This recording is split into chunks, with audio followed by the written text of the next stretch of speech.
duka mata. Ni ke kadai na jana aminta na mai wasan zuciyata.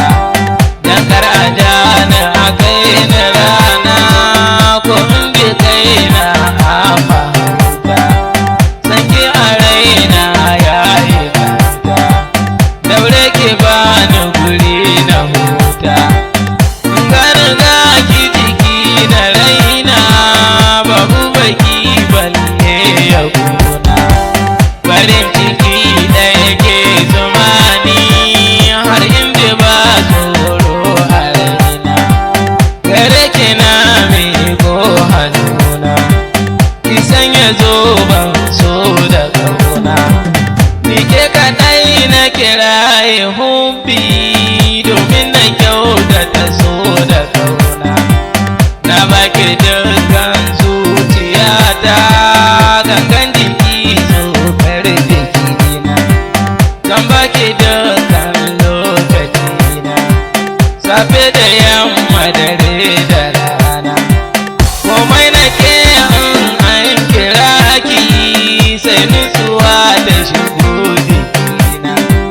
Take na hau jaje jikina domin tukwicin so da kauna. Babu komai a jikina, inda kamar in ba da kaina. Waɗansu ma in sun gane ni sunan ki za su kira na juna. Dole na bar aiki da sauri na waiwayo na ji duk bayani. Sanki kadai ke ingiza ni, ya kai ni can sama babu tsani. Taho gare ni ke agaje ni, ragi bayar hauta da mata. Farin hali kyawun ɗabi'u, ragi bakin kudugu a mata. Kin fi su ko a fage na tsafta, ka kyautata wa da kyan zumunta. Komai gare ni ya zama naki, domin kwake ce rayuwata. Tarin kuɗi ko awaki, duk mallakin ke masoyiyata. Auren ki shi ne manufata, ki zo mu zama jini da hanta. Babu ke ya zan da kaina, na tabbata raina ya kuna.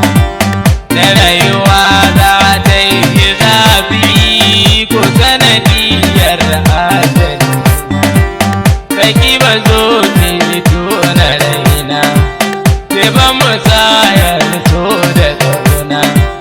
Ni ke kadai na saka a raina, na bai